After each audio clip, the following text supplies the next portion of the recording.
Assalamualaikum warahmatullahi wabarakatuh. Shalom, salam sejahtera untuk kita semua. Om Swastiastu, Namo Buddhaya, dan salam kebajikan.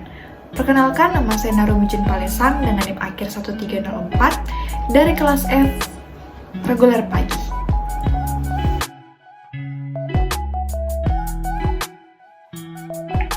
Sebelumnya, apa sih negara hukum itu?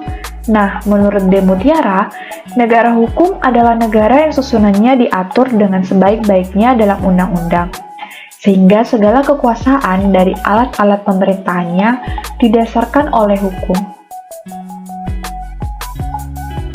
Nah, dalam prakteknya ada 4 tipe negara hukum.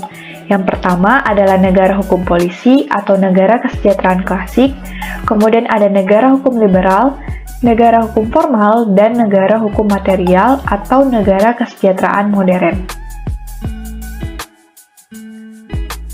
Yang pertama adalah negara hukum polisi. Nah, negara hukum polisi ini muncul akibat pemerintahan yang absolut pada awal abad modern. Pemerintahannya bersifat absolut monarki atau kerajaan. Contohnya adalah Arab Saudi dan Brunei Darussalam. Negara hukum polisi ini juga terlibat dalam sistem merkantilisme. Nah, merkantilisme ini merupakan sebuah sistem ekonomi yang mengutamakan perdagangan aktif untuk mendapatkan emas atau uang dari luar negeri.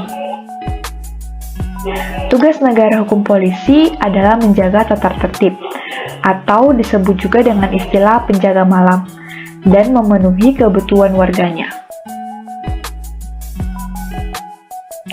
Slogan yang terkenal dalam negara ini yang pertama adalah kepentingan umum di atas segalanya. Lalu, apa yang disebut kepentingan umum di sini? Nah, dalam tipe negara hukum polisi, kepentingan umum tidak ditentukan sendiri oleh orang atau rakyat banyak.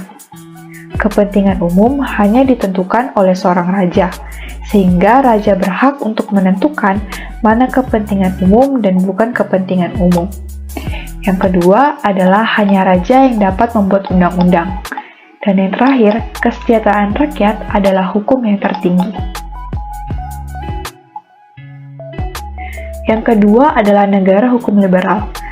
Negara hukum liberal merupakan reaksi atas negara hukum polisi yang dipelopori oleh kaum burjuis pada revolusi Prancis tahun 1989. Karena pada waktu itu, raja membutuhkan dana dari kaum borjuis untuk berperang, sehingga peran kaum borjuis dalam mengatur negara semakin besar.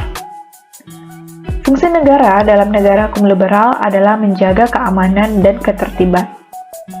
Kemudian, penyelenggaraan perekonomian berdasarkan persaingan bebas, atau yang kuat yang menang, di mana kepentingan masyarakat tidak diperhatikan.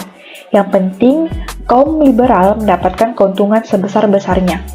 Dengan demikian, penyelenggaraan perekonomian yang diserahkan penuh kepada swasta, tanpa pemerintah atau negara turut campur, tidak mendapatkan kemakmuran bagi rakyat banyak. Yang makmur hanyalah para konglomerat atau kaum liberal saja. Oleh karena itu, tujuan negara hukum ternyata tidak dapat tercapai dengan konsep negara hukum liberal ini.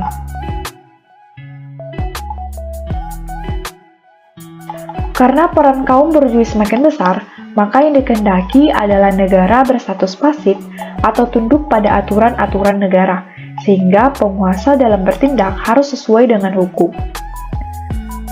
Kemudian, raja dan rakyat, dalam hal ini kaum borjuis, memiliki tingkat yang sama. Yang berikutnya adalah negara hukum formal. Negara hukum formal merupakan reaksi atas negara hukum liberal yang tidak begitu mengutamakan kepentingan rakyat.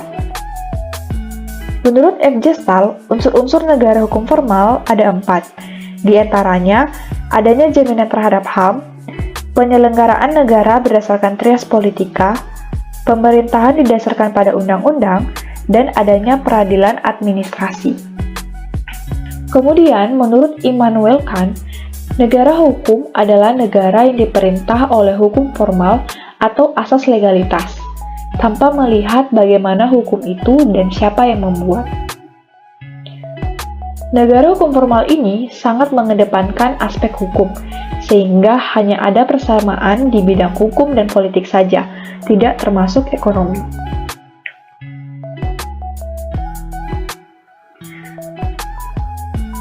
Selanjutnya yaitu negara hukum material, di mana negara hukum material merupakan perkembangan lebih lanjut daripada negara hukum formal.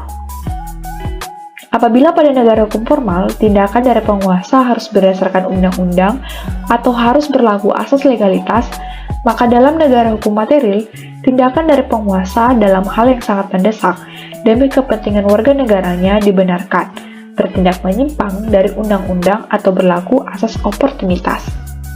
Di mana tipe negara hukum ini sering disebut negara hukum dalam arti yang luas atau disebut juga sebagai negara hukum modern. Kemudian tugas utama dari negara hukum material adalah aktif mewujudkan kesejahteraan rakyat. Dan negara hukum material memiliki sifat yang lebih fleksibel. Demikian presentasi dari saya. Terima kasih, Tuhan memberkati.